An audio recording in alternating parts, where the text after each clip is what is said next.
On today's Tips Tuesday, we're going to be talking about renting. If you're renting now, how do you become a homeowner? So stay tuned. It's going to be some awesome info.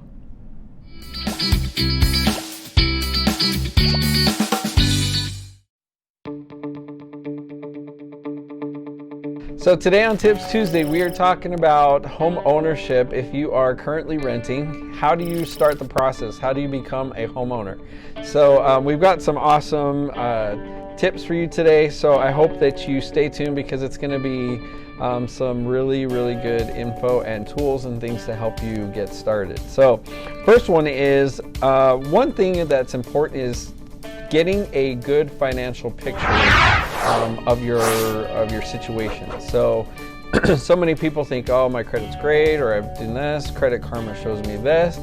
Well, I hate to break it to you, but Credit Karma is not accurate. So although that's great, if you've been using that, that's awesome, because at least that's one avenue that you've started. So that's great. But it is often not accurate, and that's the importance of talking to a professional like Kim, which is one of my preferred lenders. This is Kim with BOK Financial Mortgage, and she is a great asset that I use for my clients and enabling them to purchase a home. So Kim's going to talk a little bit about the importance of meeting early on in the process.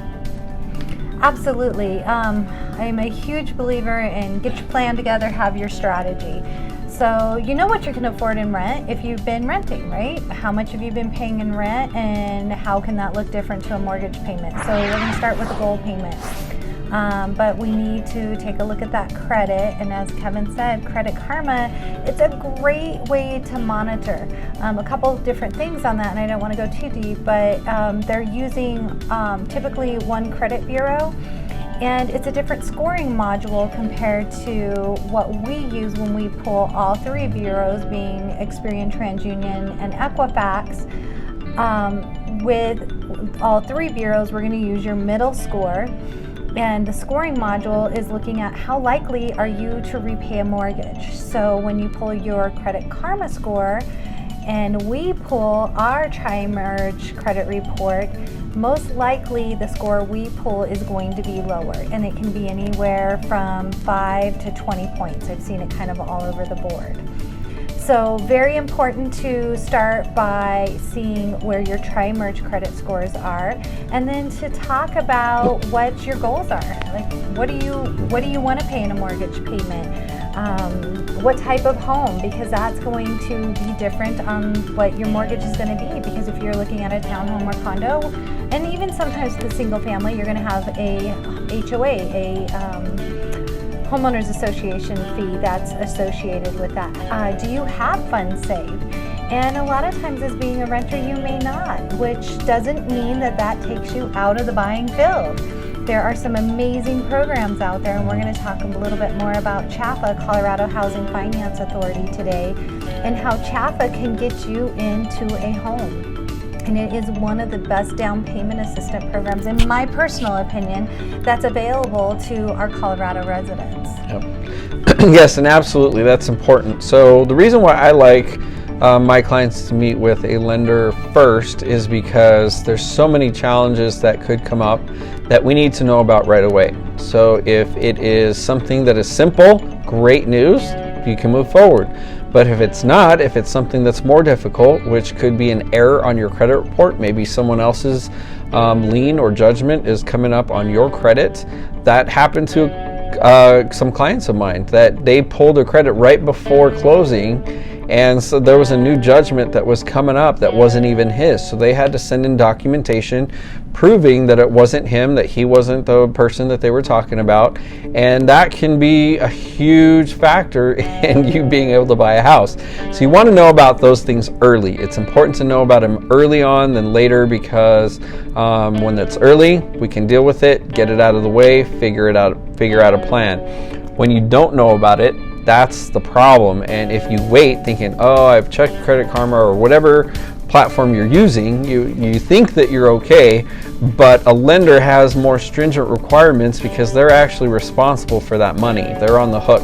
So they're going to make sure that that there's not errors that are going to cause a problem. So we need to know that early on in the process. And there's a lot of people that have this fear that I don't want to have my credit pulled because it's going to bring down my credit score.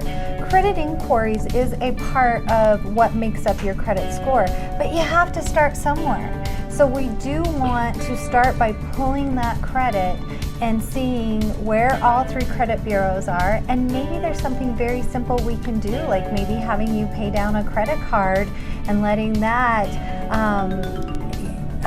be on the credit report at a lower, or on the credit bureaus for a certain amount of time that can increase that credit score and get you potentially into a better home, better interest rate, and a payment that makes more sense for you. And the other thing on that is that the hit to your credit for a lender checking it for something like this is very minimal compared to the benefits that you'll receive if you're getting more serious about getting into a home. If you are not that serious, then yes, it is going to be probably not worth it. But if you are more serious about it, you want to start getting that plan together. Maybe it's 6 months, a year, 2 years, even 3 years. I don't think it's bad to start the process now if you are looking in 3 years to get that process started as soon as possible. It is so important. Don't be afraid of that small hit. It's like 1 or 2 points maximum. It's like so minimal, but the benefits of you knowing where you are at is way outweighs that. So the whole American Express is priceless. Exactly. It's priceless to know where you're at and maybe little things that you can do to help improve that. So very, very important to start with talking to a lender, and I would be honored to help with that. See where your credit scores are. And then talk about your employment, because employment is another key factor. Not only do you have to have income, but it's how long have you been with your current employer? Maybe you just got out of college and you started your first job in the field that is associated with your degree, and you're thinking, well, I have to wait 2 years. That's not true. That time that you were in school, your transcripts will work as history as far as employment history. So we have the 2-year employment history because you've spent probably 4 more years in school, and you now have a job, and you career, and you make enough money to where you can afford a monthly mortgage payment. So we look at that. Now, if you are self-employed, we need to talk a little bit deeper, because we're going to need a 2-year history as far as tax returns. It gets a little bit more complicated being self-employment, so that's something we want to talk one-on-one on, is specifically what we need in that. And then let's talk about savings. So how much do you need? You do need some skin in the game, that's for sure. And I think there's this whole 0% down thing out there, or I am a first-time home buyer and I'm not going to need any funds to put down. Or even 100% financing. Like I've seen programs out there like that. 100% financing doesn't necessarily mean that you still don't have to have money in the game. Because it's important for whatever offer you're putting on the house, you have earnest money. That's like a deposit. So you're showing your intent and your seriousness about buying the house. If you don't have earnest money, which is typically 1 to 2% of the purchase price, so if you're looking at $200,000 condo or $300,000, whatever, you're looking at about $2,000, $3,000 that you're going to need to put down to show them that you're serious. And it is cash. It is going to be cashed within 24 hours of your offer. And so those are things that you have to be aware of. Now, the awesome thing is that does count towards your deposit, or it does count towards your closing costs, things that you need to bring to the table. But at least it's not extra. It's something that you've already planned for and you know about and you're ready for. But that does not include the loan, which is 100%, or maybe you're a veteran and you have 100% financing, 0 down, but you still are going to have some skin in the game as far as your earnest money, also inspections, appraisals, things like that. So do you have anything else you wanted to add on that? No, I agree. It's just very important that you do realize there's upfront costs. So as far as, like you said, your earnest money, your inspection, appraisal. So even if you're a veteran, you have to pay for your appraisal, and that's $750. That's a state of Colorado set fee with the VA is $750, and most appraisals are a cost of $750. You, depending on the type of property, have sewer inspection. So you need to do your due diligence to make sure that the home you're buying is in good condition. The lender requires you to have the appraisal. We want to make sure the collateral, you know, we're loaning on that home being the collateral, that it's worth lending on. And that's where it's important to meet with an agent like myself. So that leads me into my next point, which is once you've gotten a good financial picture or you started that process, now it's important to reach out to your agent and sit down, talk about what your options are based on what your financial picture looks like. So for instance, if you do need down payment assistance, that's going to change. Basically, certain homes that don't take down payment assistance programs, or certain homes aren't going to take FHA approved loans. Those things exist out there, and it's important to know ahead of time so that you can make those important decisions as to, okay, well, we're not even going to look at that house, they're not taking FHA. Or maybe it's some negotiations that I can do. If it's a house you really like, they don't take FHA, I can assure them that the lender that I work with is guaranteeing this loan, that they've done all the underwriting process, and your money's good to go, or the appraisal's good, things like that. Maybe it's something I need to do as an agent. So it's important to help keep those into perspective as to what your whole overall picture is like. She's taking care of the finance part. Now it's my turn to look at your options as far as the actual transaction, real estate, the homes that you are looking for. So it's very important to meet with an agent like myself too, because then once we get into that, we can talk about, okay, what is your down payment? How long is it going to take to look into this? Do you have extra money for appraisal gaps? Being in a hot market, we are still in a seller's market, so it's important to think about how can we make our offer more attractive outside of price, that could make the seller take your offer over another one. There's so many other aspects of it. Inspection. Do we need a radon inspection? Do you even know what a radon inspection is? Do you need to have a house inspection? Who can do the inspection of your house? Sewer scope. Why is a sewer scope even important? What are my risks as a homeowner? As a homeowner, you can also get a home warranty. A home warranty helps protect you against some of that. If that's a big concern and it's an extra, maybe we can ask the seller for a home warranty in the inspection. What is the inspection consist of? How long does a contract take? What is title? There's so many aspects that I can help walk you through that I do with all of my clients up front and help you walk through so that you know exactly what the process is. Now, there's times where you get in it and you're like, I don't remember what that is. I'm happy to re-explain, because I know this is something that I do day in and day out, but this is one thing that you'll probably do every 5, 7, maybe this is your last purchase. So I bring my expertise and knowledge into help you understanding what that whole process looks like and make sure that you're informed on that. So through every step. Definitely do that. We talked a little bit about CHFA. Well, what is CHFA? CHFA is Colorado Housing Finance Authority, and they offer, in my opinion, one of the best down payment assistance and the best type of loan that you're ever going to get. So CHFA offers down payment assistance in the form of a second mortgage. What do you mean? I have a first mortgage and a second mortgage?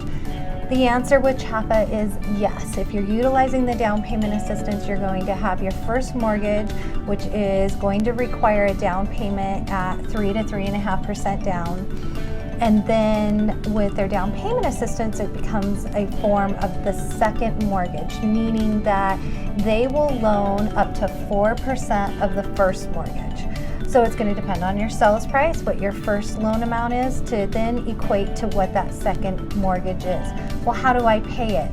This is what I'm saying is it is the best loan you will ever have, because it is 0% interest for the life of that loan. So that means no payment until you pay off your first mortgage, you refinance, or you sell the property. And then that second mortgage does have to be repaid. So it is a true loan. It has to be repaid, and we don't want to sugarcoat what that is, but there is no other loan that I've heard of or that I think is even out there with that no payment, no interest. Yeah. The amount that you start at is the amount you stay at. And we're not talking for, 0% interest for the first 7 years or the first 5 years. We're talking for 30 years. You will want to eventually pay that second mortgage, or when you sell, you'll pay it. Now, what's the catch, right?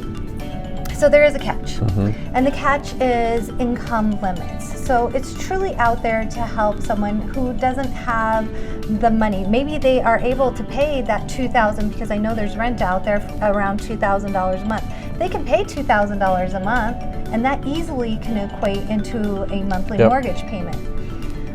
But they don't have the ability to have $15,000, dollars saved, because they can pay that monthly rent and save a little bit, and it makes sense for them to stop paying that rent and start building equity. So that's where it really makes sense to talk to us. So income limits, what are they? Well, CHAPA has a couple different programs. So with their conventional loan programs, and that's going to depend on your credit score and everything else, and that's where we talk and see which program and payment equals the best loan type for you. But in the greater metro area, being Adams, Denver, Jefferson, basically most of the metro Colorado area, your income, household income, those who are going to be on the loan and qualifying for this mortgage payment cannot make more than $74,200. But they do have another program where you can make more, and that's going to be on their FHA program, and that's $120,100. And we can talk more about the specifics if you have questions about that. There's also information on CHAPA's website, but this is an amazing way for you to get into a home where maybe you only have your earnest money saved. What can we do if you have $1,000 to $5,000 saved? Can you buy a home? And the answer is yes. We have to get a little bit strategic. That's where Kevin comes in, and because there are closing costs that are associated, not just down payment. So you have your earnest money, which you do have to have liquid cash. It can be gifted. Gifted meaning that you're going to get a document signed saying it is not needed to be repaid. Gifted means it needs to come from a family member. So that earnest money can be gifted, or you'd want to have those funds in a savings account. And then my thought is just rolling around here. Where am I at? So we're talking about the down payment part of it. So basically, you have that $1,000 to $5,000. How can we get you into a house? And that's where we come in and we can talk to you about the strategy, and Kevin can then potentially negotiate for the seller to help pay closing costs. I know it is a seller's market. Are you seeing times when you can get a seller to help pay for closing costs? Absolutely. So it just depends on the sale. It depends on the house. So one thing that I do is I call the selling agent to talk about what the seller is looking for that might help my buyers get the house. And a lot of agents don't do that nowadays. They just send the offer without trying to discuss and seeing how we can come to a mutual agreement. So yes, selling, basically the way we can get the seller to pay closing costs is you up the price of your offer. So let's say you're qualified for up to $300, but your house that you're buying is $250, and you need $5,000 in closing costs. We would then offer $255 for the house. The seller then would basically be covering that, and the $255 is into your loan basically. And if you're still comfortable with that payment, it's a great way to get into the house. You get your closing costs paid for, and you are good to go for your home. So it's a great way to do that. And even in this hot market, still seeing that, it does put you at a disadvantage over another offer that may not be asking, but I've still seen it, I've still done it, and it's all about just building that relationship and negotiating and seeing what you can do. So yeah, I'm definitely seeing that and see it all the time. That's awesome. So and then that is exactly what we're talking about, is you don't have to have a lot of money in the bank. You could have potentially $1,000. We like to see that you have a little bit more because we don't want to take all your savings away. I really do like you to have a budget.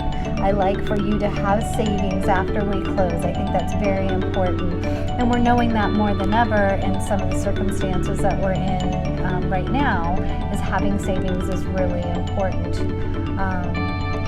So overall, it's the strategy, it's the plan. And I think one important thing that I'd like to note is that we're not in this just to make a transaction, just to make a sale.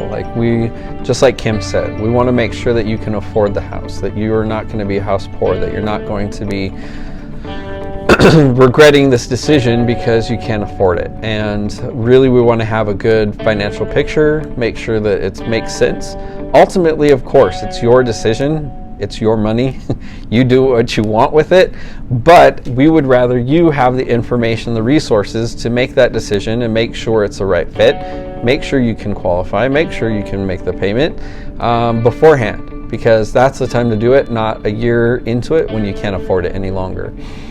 So we're here to back you up in your corner, or not back you into a corner, but we're here to back you up and in making those decisions. So one thing that I wanted to talk about too is, one of the things to think about too is, if you are renting, what does your lease look like? Do you have a penalty that you have to pay if you find something early? The time to start doing this is now. I just signed a year lease. Well, now's the time to meet, because we want to have a plan in a year, not realize 1 month left in your lease that you still need 6 months of work on your credit, or you still need 6 months to save for this down payment, or you still need to save for this or that. Now's the time to meet. And then the other aspect is, if you have a lease, what are the terms? If you terminate early, let's say you find a house in 6 months and you're ready to go and you don't want to wait. Do you want to terminate that lease early? Is there a penalty? How much is that penalty? Does it outweigh the benefits of getting into a house sooner?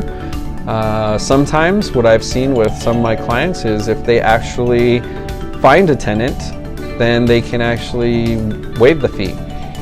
So there's options. There's things that I've seen that they even call the leasing agent and just tell them, as long as they give them the notice, they have people, maybe they have a waiting list that they don't need to wait, and you can avoid that fee. So there's so many options, and that's why it's important for you to meet with myself after meeting with Kim or a lender, if you have a personal lender, whatever the case is. It's important to get that financial picture and find out what the scenario looks like to figure out the road ahead, because it is definitely a lot of pieces to navigate.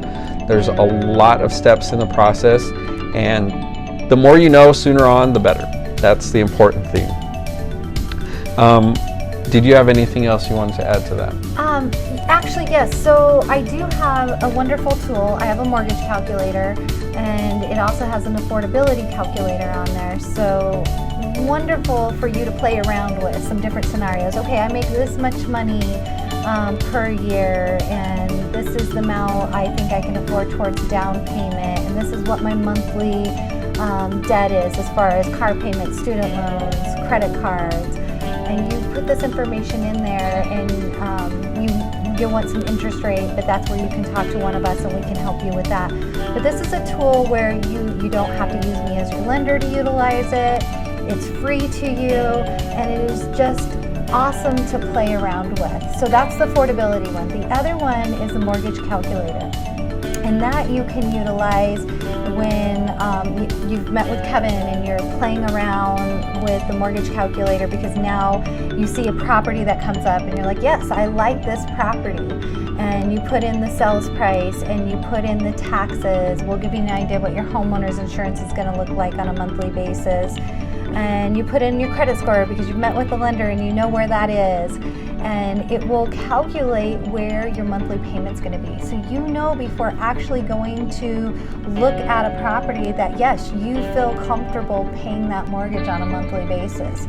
It gives you the opportunity to put in an offer quicker and to be able to negotiate a little bit more if needed, because you know exactly where that monthly mortgage payment's going to be. So if you're interested in that, again, just please let myself or Kevin know, and we can get that sent to you. It's not an app that you can go online to get. I actually have to text that to you, or Kevin can text it to you. So yeah, so these are great tools, and we want to make sure that you have these available to you. It's important for us to make sure that it's important for me, for my clients and people that I work with, to give you the tools to make better informed decisions, not just trust what I'm saying, which I hope you do.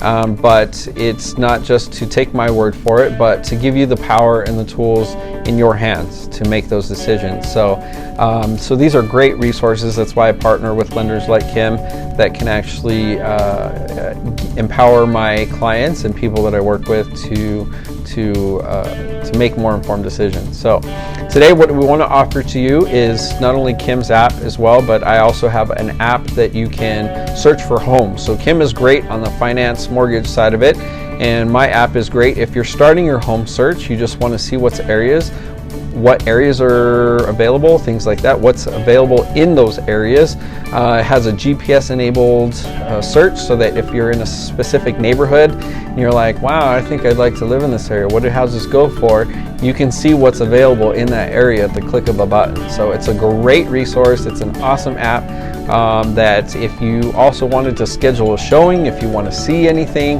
if you want more information, or if you want to get connected with Kim again, you can reach out to me. I can connect you with Kim.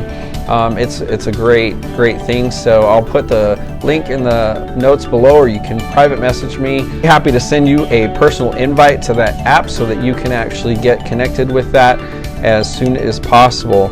And anyone that does schedule an in-person consultation or no obligation consultation to talk about buying a home, I'm offering a free 1-year home warranty. It's about a $500 value, and that helps you on your home purchase so that you can have insurance on the appliances, the furnace, water heater, things like that. So it's a great opportunity for you to have some reassurance. Maybe you're tight on cash, but there's some things in the house that are a little concerned. This gives you a little peace of mind knowing that within the next year, if anything breaks, that it's covered. So this is a great resource that I want to offer anyone that schedules a consultation today, or as a result of this video, just message me on this and I will make sure that you get that once we close on your home. So please reach out to us. Kim is available. I'm available. We want to make sure we are a resource for you and your home buying needs. So thanks so much for watching today. Please like, subscribe, and share this video to anyone that you think needs it. That helps me out a lot if you share this video, and to any platforms that you can. And if you're watching on YouTube or Facebook, make sure to follow and subscribe so that you can get any new videos that we come out with in the future. Thanks for watching, and we'll see you next time.